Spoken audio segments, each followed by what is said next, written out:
కొన్ని పుస్తకాలు మనం చదువుతాం, కానీ కొన్ని పుస్తకాలు మనల్ని చదువుతాయి.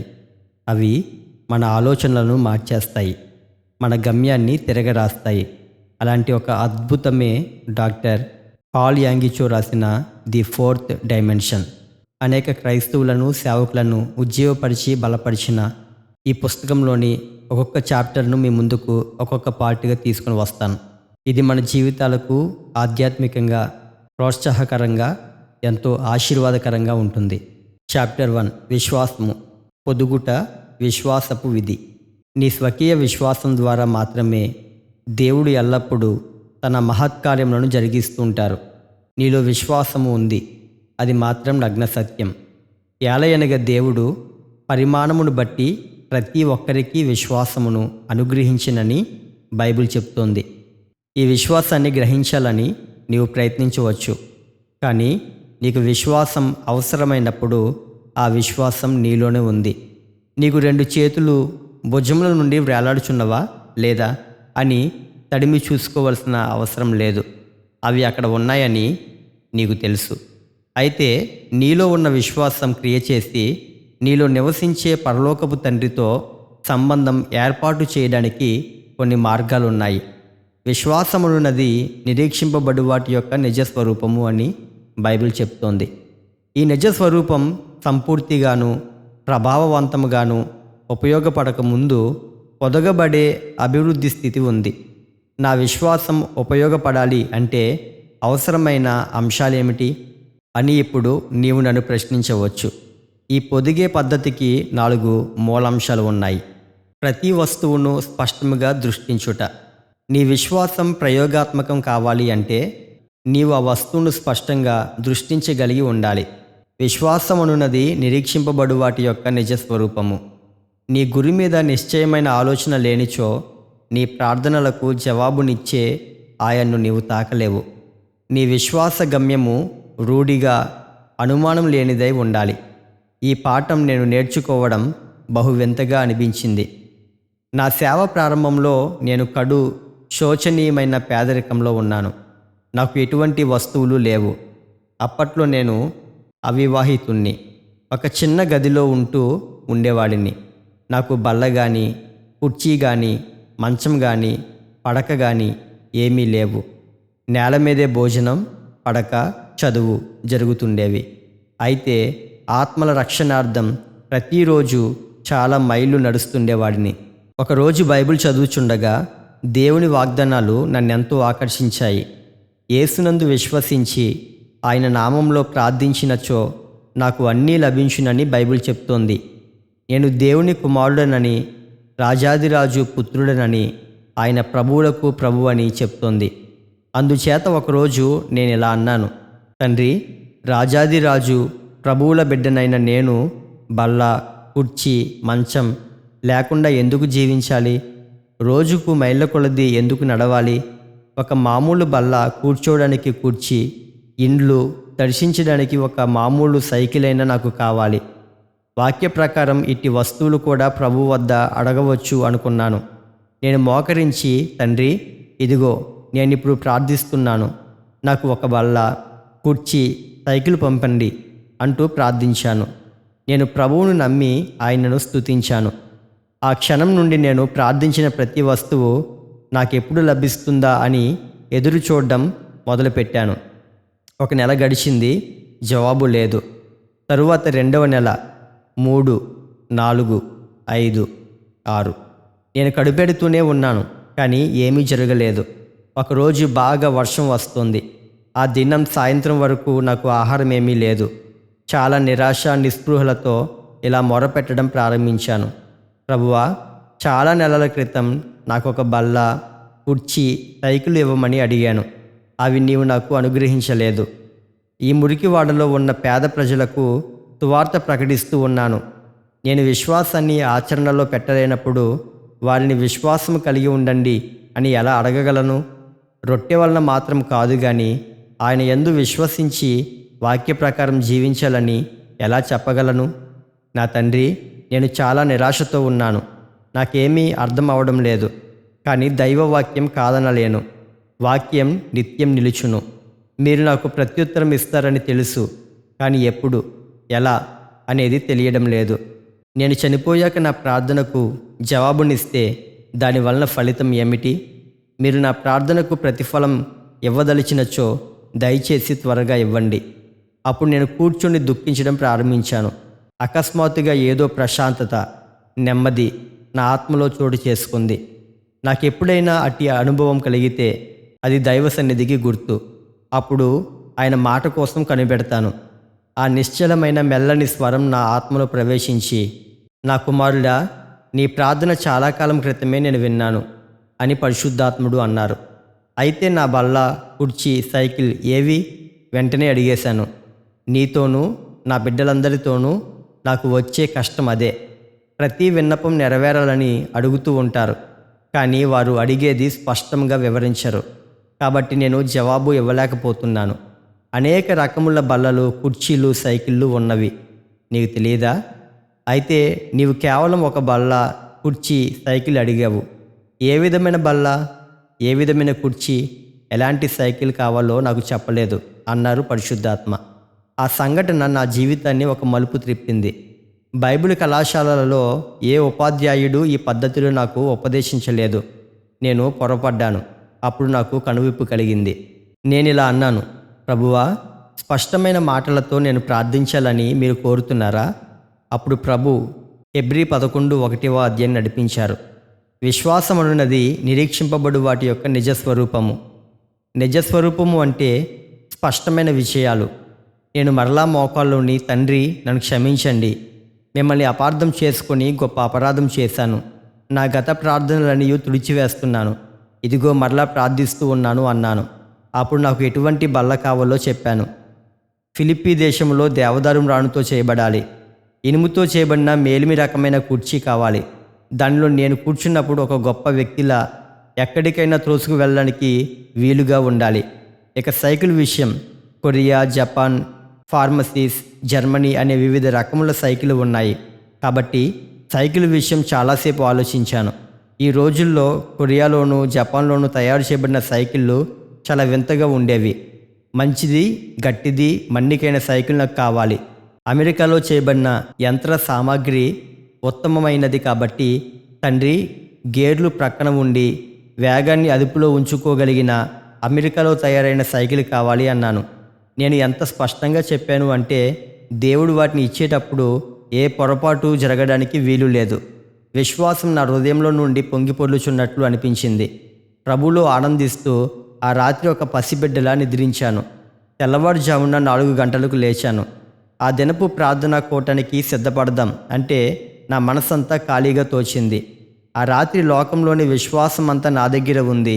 నేను నిద్రించాక నన్ను విడిచి అది రెక్కలు కట్టుకొని ఎగిరిపోయింది. నా హృదయంలో ఏ భావం లేదు. తండ్రి, నా పరిస్థితి ఎంతో దయనీయంగా ఉంది. విశ్వాసం కలిగి ఉండటం ఒక ఎత్తు, కానీ మీ జవాబును అందుకునే వరకు దానిని కాపాడుకోవడం మరో ఎత్తు అన్నాను. క్రైస్తవులందరూ బాధపడే విషయం ఇదే. ఎవరెవరినో పిలుస్తారు. అతడు వారి మధ్య పరిచర్య చేసినప్పుడు విశ్వాసంతో నిండిపోతారు.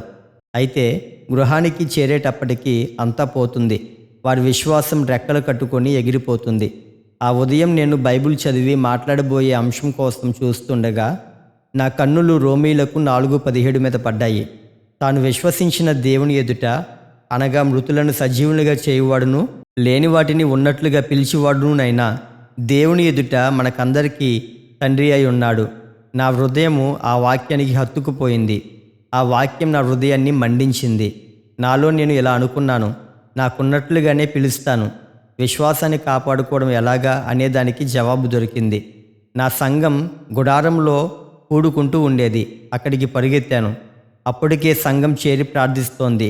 కొన్ని పాటలు పాడాక ప్రసంగం మొదలుపెట్టాను. సందేశం ముగించాక, స్నేహితులారా, దేవుని దీవెన వలన ఫిలిప్పీ దేవదారుతో చేయబడిన ఒక బల్ల, అంచుల్లో రోలర్లు ఉండి ఇనుముతో చేయబడిన అందమైన కుర్చీ, ప్రక్కలో గేర్లు బిగించబడి అమెరికాలో తయారు చేయబడిన సైకిల్ పొందాను. దేవునికి స్తోత్రం, ఇవన్నీ నాకు అనుగ్రహించబడ్డాయి అన్నాను. జనులకు ఆశ్చర్యంతో నోటి మాట లేదు. నేను ఎంత పేదరికంలో జీవిస్తూ ఉన్నానో వారందరికీ బాగా తెలుసు. నేను ఈ వస్తువులను గూర్చి డంబములు చెప్తున్నానని వారికి తెలుసు. తమ చెవుల్ని వారు నమ్మలేకపోతున్నారు. అయితే దేవుని వాక్యం నాతో పలికినట్లు విశ్వాసంతో నేను నిజంగా స్తుతిస్తూ ఉన్నాను. ఆరాధన ముగిసింది. బయటకు వస్తుంటే 3 యువకులు, పాస్టర్ గారు, మేము ఆ వస్తువుల్ని చూస్తామండి అంటూ నన్ను వెంబడించడం ప్రారంభించారు. నాకు ఆశ్చర్యంతో భయం వేసింది. అవి నేను ఎవరికైనా చూపించవలసి వస్తుందని ఆలోచించలేదు. వీరంతా నేను సేవ చేస్తున్న మురికివాడలో జీవించేవాళ్లే. నేను అబద్ధమాడినట్లు అనుకుంటే నేనిక వారి మధ్య సేవ చేయడం ఇదే ఆఖరిసారి. భయంకర పరిస్థితులలో ఇరుక్కొని ప్రభువుని ప్రార్థించడం ప్రారంభించాను. ప్రభువా, ఆది నుండి ఇది నా ఆలోచన కాదు. ఎలా చెప్పాలని మీరే నాకు తలంపు ఇచ్చారు. మీకు విధేయత చూపాను. అయితే ఇప్పుడు భయంకర పరిస్థితులలో చిక్కుకొని ఉన్నాను. నా దగ్గర నిజంగా ఉన్నట్లే మాట్లాడాను. ఇప్పుడు వీరికి ఎలా వివరించాలో మీరే సహాయం చేయాలి. ప్రభువు నా హృదయంలో ఒక ఆలోచన కలిగించడం ద్వారా సహాయం చేశారు. మీరు నా గదికి వచ్చి చూడండి అన్నాను వారితో. గదికి వచ్చారు. సైకిళ్ళు, కుర్చీ, బల్ల కోసం గదంతా వెతకడం ప్రారంభించారు. ఇప్పుడే వెతక్కండి, తర్వాత చూపిస్తాను అన్నాను వారితో. వారిలో పార్కర్ అనే అతను ప్రస్తుతం కొరియాలో దేవుని యొక్క అధిక జనసంఖ్య గల సంఘానికి కాపరిగా పనిచేస్తున్నాడు. అతని వైపు వేలు చూపిస్తూ, నిన్ను కొన్ని ప్రశ్నలు అడుగుతాను. నీవు నా ప్రశ్నలకు జవాబు చెప్పు. నేను ఆ వస్తువులు మీకు చూపిస్తాను. నీవు ఈ భూమి మీద పుట్టకముందు నీ తల్లి కడుపులో ఎంతకాలం ఉన్నావు? అతడు బుర్రగొక్కొని 9 నెలలు అన్నాడు. నీ తల్లి గర్భంలో 9 నెలలు ఏం చేసావు అడిగాను. పెరిగాను. ఎవరు నిన్ను చూడలేదు కదా అన్నాను. మా అమ్మ కడుపులో ఉన్నాను కాబట్టి ఎవరు నన్ను చూడలేకపోయారు. అప్పుడు నేను ఇలా అన్నాను, మీ అమ్మ కడుపులో ఎలా పసిబిడ్డలా ఉన్నావో అలాగే లోకంలో జన్మించావు. నీవు సరైన జవాబు చెప్పావు. రాత్రి నేను ఇక్కడ మోకరించి ఆ బల్ల, ఆ కుర్చీ, సైకిల్ కోసం ప్రార్థించాను. పరిశుద్ధాత్మ సహాయం వలన నేను ఆ బల్ల, కుర్చీ, సైకిల్ను గర్భం దాల్చాను. ఇప్పుడు అవి నాలో అభివృద్ధి పొందుతున్నాయి. అవి నేను పొందినప్పుడు ప్రతి ఒక్కరూ వాటిని చూడగలరు. వాళ్ళు పొట్ట చెక్కలయ్యేలా నవ్వారు. సైకిలు, కుర్చీ, బల్ల గర్భం దాల్చిన వ్యక్తిని చూడడం ఇదే ప్రథమం అన్నారు. పాస్టర్ గారు సైకిల్, కుర్చీ, బల్లను గర్భం దాల్చారు అంటూ ఊరంతా చాటారు. నేను వెళ్ళిన చోటెల్లా స్త్రీలు చేరి నన్ను చూసి నవ్వేవారు. ఊళ్ళో నడవడం కష్టమైపోయింది. తొంటరి పిల్లలు ఆదివారం నా కడుపు తట్టి, పాస్టర్ గారు మీరు ఎంత లావు అవుతున్నారో అనేవారు. అయితే ఆ రోజుల్లో అవి నాలో పెరుగుతున్నాయని నాకు తెలుసు. ఒక తల్లి తన బిడ్డను ప్రసవించడానికి సమయం పట్టినట్లు ఆలస్యం అవుతుంది. నీవైనా అంతే. నిజస్వరూపాన్ని, స్పష్టమైన వస్తువులను గర్భం దాల్చినప్పుడు కాలం పడుతుంది. కాలం గడిచిన కొలది ప్రభువును స్తుతించుచుండగా అవన్నీ నాకు లభించాయి. ఫిలిప్పీ దేవదారుతో తయారైన బల్ల, జపాను మిస్టూబిషి కంపెనీ వారు తయారు చేసిన కుర్చీ, దానిలో కూర్చొని గదంతా తిరగడానికి రోలర్లు ఉన్నాయి. ఒక అమెరికా మిషనరీ కుమారుడు వేగాన్ని అదుపులో పెట్టుకోగలిగే సైకిల్ను కొద్ది కాలం ఉపయోగించుకొని నాకు ఇచ్చాడు. నేను ఏమి అడిగానో తోచా తప్పకుండా పొందాను. ఆ బల్ల, కుర్చీ, సైకిల్ నా గృహంలోనికి వచ్చాక నా ప్రార్థన పద్ధతే మారిపోయింది. అప్పటి వరకు నేను అనిశ్చయమైన మాటల్లో ప్రార్థించేవాడిని. కానీ అప్పటి నుండి ఇప్పటి వరకు దృఢమైన మాటల్లో ప్రార్థిస్తున్నాను. నీ అనుమానాస్పదమైన ప్రార్థనలకు జవాబివ్వాలి అనుకున్నట్లయితే అది దేవుడిచ్చిన ప్రార్థన జవాబుగా గుర్తించలేవు. నీవు స్పష్టంగా ప్రత్యేకించి తెలియజేస్తూ అడగాలి. అనుమానాస్పదమైన ప్రార్థనలకు ప్రభువు ఆహ్వానించరు. తీమయి కుమారుడైన బర్తిమయ్య యేసుక్రీస్తు వెంట పరిగెత్తుచు, దావీదు కుమారుడా నన్ను కరుణించు అని కేకలు వేశాడు. బర్తిమయి తన అంధత్వం నుండి స్వస్థత పొందగోరుచున్నాడని అందరికీ తెలిసినను క్రీస్తు, నేను నీ కొరకు ఏమి కోరుచున్నాను అని అడిగారు. క్రీస్తుకు స్పష్టంగా తెలియజేసే విన్నపములు కావాలి. అయ్యా, నేను చూపు పొందగోరుచున్నాను అన్నాడు బర్తిమయి. నీవు విశ్వసించిన ప్రకారమే నీకు కలుగునుగాక అన్నాడు ప్రభువు. బర్తిమయి కన్నులు తెరిచాడు. తన అంధత్వాన్ని బాగు చేయమని ప్రత్యేకించి అడుగక మునుపు క్రీస్తు స్వస్థత ప్రకటించలేదు. నీవు ప్రభువు వద్ద విన్నవించుకునేటప్పుడు ప్రత్యేక విన్నపంతో నిజస్వరూపం కలిగి నీ లక్ష్యాన్ని సరిగ్గా గుర్తించి ప్రార్థించాలి. నేను ఒక సంఘంలో ప్రసంగించడానికి వెళ్ళాను. ఆ పాస్టర్ గారి భార్య నన్ను ఆయన ఆఫీసులోనికి రమ్మని పిలిచింది. ఆ పాస్టర్ గారు నన్ను, ఇక్కడ ఉన్న ఒక స్త్రీ గురించి ప్రార్థిస్తారా అని అడిగారు. దేనికోసం అని అడిగాను. ఆమె వివాహం చేసుకోవాలని ఆశిస్తుంది. కానీ ఇప్పటి వరకు ఆమెకు ఎవరూ దొరకలేదు. ఆమెని లోనికి రమ్మని చెప్పు. 30 సంవత్సరములు దాటిన ఒక చక్కని అవివాహిత లోపలికి వచ్చింది. సోదరి, నీవు ఒక భర్త కోసం ఎంతకాలం నుండి ప్రార్థిస్తున్నావు అని అడిగాడు. ఆమె అంది, 10 సంవత్సరాలు దాటాయి. 10 సంవత్సరాలు పైగా చేయబడిన నీ ప్రార్థనకు దేవుడు ఎందుకు జవాబు ఇవ్వలేదు? నీ భర్త ఎలా ఉండాలని అడుగుతున్నావు? నేను ప్రశ్నించాను. అది దేవుని ఇష్టం, ఆయనకు అన్నీ తెలుసు అని నిర్లిప్తంగా సమాధానం చెప్పింది.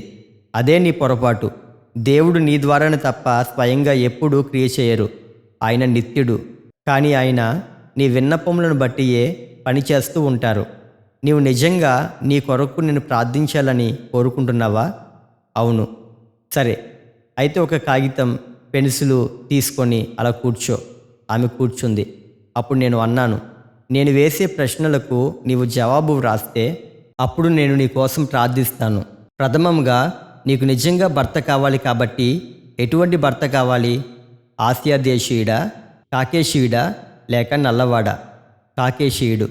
సరే, వ్రాసుకో. రెండో ప్రశ్న, నీ భర్త 6 అడుగుల పొడుగు ఉండాలా లేక 5 అడుగుల పొట్టి కావాలా? నాకు పొడుగ్గా ఉన్న భర్త కావాలి. అదే వ్రాసుకో. నీ భర్త సన్నగా చక్కగా ఉండాలా లేక బొద్దుగా లావుగా ఉండాలా? సన్నగా ఉండాలి. సన్నగాని వ్రాయి. 4వ ప్రశ్న, నీ భర్త ఎటువంటి అలవాటు ఉండాలని కోరుకుంటున్నావు? సంగీత విద్వాంసుడు అని వ్రాయి. 5వ ప్రశ్న, నీ భర్త ఏ ఉద్యోగస్తుడే ఉండాలి? ఉపాధ్యాయుడు. సరే, ఉపాధ్యాయుడు అని వ్రాసుకో. ఈ విధముగా 10 అంశాలు వ్రాయించి ఆ పట్టీ అంతా గట్టిగా చదువు అన్నాను. 1 నుండి 10 వరకు గట్టిగా చదివింది. నీ కళ్ళు మూసుకో. ఇప్పుడు నీ భర్తను చూడగలుగుతున్నావా అన్నాను. చాలా బాగా చూడగలుగుతున్నాను అని చెప్పింది. సరే, ఇప్పుడు అతడు రావాలని ఆజ్ఞాపించుదాం. నీ ఊహల్లో అతన్ని చూచే వరకు ఆజ్ఞ జారీ చేయలేం. ఎందుకంటే దేవుడు జవాబు ఇవ్వరు. అనుమానాస్పద ప్రార్థనలకు ఆయన వద్ద జవాబు లేదు. కాబట్టి ఆమె మోకరించినప్పుడు నా చేతులు ఆమె తలపై పెట్టి, ఓ దేవా, ఇప్పుడు ఆమెకు తన భర్త తెలుసు. నేను ఆమె భర్తను చూస్తున్నాను. నీకు ఆమె భర్త తెలుసు. యేసుక్రీస్తు నామములో అతడిని రమ్మని ఆజ్ఞాపిస్తున్నాము అని ప్రార్థించాను. సోదరి, ఈ కాగితం తీసుకువెళ్ళి ఒక అద్దం మీద అంటించు. ప్రతి రాత్రి నువ్వు నిద్రించక ముందు ఈ 10 అంశాలు గట్టిగా చదువు. ప్రతి ఉదయం లేవగానే ఆ 10 అంశాలు గట్టిగా చదివి దేవుని జవాబుకై ఆయన్ను స్తుతించు. 1 సంవత్సరం గడిచాక నేను ఆ ప్రాంతం మీదుగా ప్రయాణం చేస్తుంటే పాస్టర్ భార్య నన్ను టెలిఫోన్లో పిలిచింది. పాస్టర్ గారు, ఈ మధ్యాహ్నం భోజనానికి వస్తారా? తప్పకుండా వస్తాను. ఆ రోజు వారితో కలిసి భోంచేయడానికి వెళ్ళాను. నేను గృహంలో అడుగు పెట్టక ముందే ఆమెకు వివాహం అయింది అంటూ అరిచింది. ఎవరికి వివాహం అయింది? మీరు ఒక అమ్మాయికి ప్రార్థించారు, గుర్తుందా? 10 అంశాలు వ్రాయించారు. ఆమెకు వివాహం అయింది. ఇప్పుడు గుర్తొచ్చింది. ఏం జరిగింది? 1 వారం పాటల ద్వారా ఉద్యోగం కలిగించడానికి ఆ వేసవిలో హై స్కూల్లో పనిచేస్తున్న ఒక సంగీతం మాస్టర్ వచ్చాడు. అతడు అవివాహితుడు. ఆడపిల్లలంతా అతన్ని చూసి వెర్రెక్కిపోయేవారు. అతనితో బాగా పరిచయం చేసుకోవాలని ప్రయత్నించారు. కానీ అతడేమీ వారికి అందలేదు. ఈ అమ్మాయి అతన్ని ఆకర్షించింది. ఆమె వెనుక తిరిగేవాడు. అతడు తిరిగి వెళ్ళకముందు తనను వివాహం చేసుకోమని అడిగాడు. ఆమె సంతోషంగా ఒప్పుకుంది. ఆమెకు ఈ ఆలయంలోనే వివాహం అయ్యింది. ఆమె తల్లి ఆ 10 అంశముల కాగితం తెచ్చి సంఘం అందరి ముందు చదివి వినిపించి చింపివేసింది. ఇదంతా ఒక కథ వలె అనిపించవచ్చు, కానీ నిజంగా నెరవేరిన సంఘటన ఇది. దేవుడు మీలో ఉన్నారు అన్న ఏకైక విషయం మీకు జ్ఞాపకం చేయాలని కోరుతున్నాను. నీ జీవితాన్ని గురించి ఆయన స్వతంత్రించి ఏమీ చెయ్యరు. నీ ఊహ, విశ్వాసం ద్వారా ఆయన పనిచేస్తూ ఉంటారు. కాబట్టి నీవు ప్రభువు వద్ద జవాబు పొందుకోవాలి అనుకున్నప్పుడు నిజస్వరూపాన్ని ప్రభువు ముందు ఉంచు. 4th డైమెన్షన్ అనే బుక్లో మొదటి చాప్టర్లో సగం మాత్రమే వివరించాను. మీరు ఇప్పటి వరకు విన్న ఈ విషయాలు మీకు ఆసక్తికరంగా ఉంటే చాప్టర్ 1లో మిగిలిన పార్ట్ కూడా మీరు తెలుసుకోవాలి అనుకుంటే మాకు నెక్స్ట్ పార్ట్ కావాలి అని కామెంట్ చేయండి. మీ ఆసక్తిని బట్టి మరొక పార్ట్ కూడా పెడతాను. ఇలాంటి మరిన్ని వర్తమానాల కోసం మన ఫెయిత్ రివీల్ ఛానల్ని సబ్స్క్రైబ్ చేయండి. ఈ వీడియోని మీరు లైక్ చేయడం ద్వారా ఇది ఎక్కువ మందికి ప్రబలుతుంది. అనేకులు విశ్వాసంలోనికి రాగలుగుతారు. తప్పకుండా అందరికీ షేర్ చేయండి. Praise the lord.